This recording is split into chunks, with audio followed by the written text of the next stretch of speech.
পবিত্র কোরআনে পরিষ্কার বলা হয়েছে সূরা ইখলাস অধ্যায় নম্বর 112 আয়াত 1 থেকে 4 বলা হয়েছে কুল হুয়াল্লাহু আহাদ, বলো তিনি আল্লাহ এক অদ্বিতীয়, আল্লাহুস সামাদ, আল্লাহ তিনি সার্বভৌম চিরস্থায়ী, লাম ইয়ালিদ ওয়া লাম ইউলাদ, কাউকে জন্ম দেননি কখনো জন্ম নেননি, ওয়া লাম ইয়াকুল লাহু কুফুয়ান আহাদ, তার সমতুল্য আর কিছুই নেই।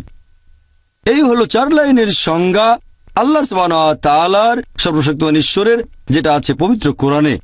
যদি কেউ এমন দাবি করে যে অমুক মানুষটা হলো ঈশ্বর, যদি সেই লোকটা সূরা ইখলাসের এই 4 লাইনের সংজ্ঞার সাথে মিলে যায়, তাহলে আমরা মুসলিমরা কোনো আপত্তি ছাড়াই তাকে আল্লাহ বলে মেনে নিতে পারবো।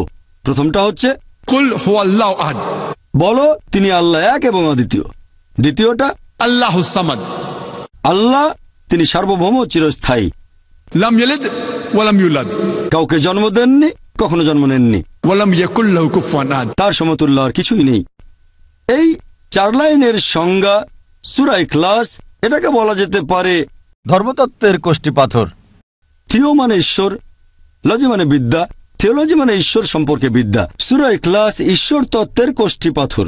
যদি কেউ দাবি করে যে অমুক লোকটা হচ্ছে ঈশ্বর, অথবা মানুষ যেসব ঈশ্বরের উপাসনা করে সেই ঈশ্বরকে সূরা ইখলাস দিয়ে পরীক্ষা করে দেখেন, সে যদি সূরা ইখলাসের এই 4টা পরীক্ষায় পাশ করে, আমরা মুসলিমরা তাহলে কোনো আপত্তি ছাড়াই সেই লোকটাকে আল্লাহ বলে মেনে নেব।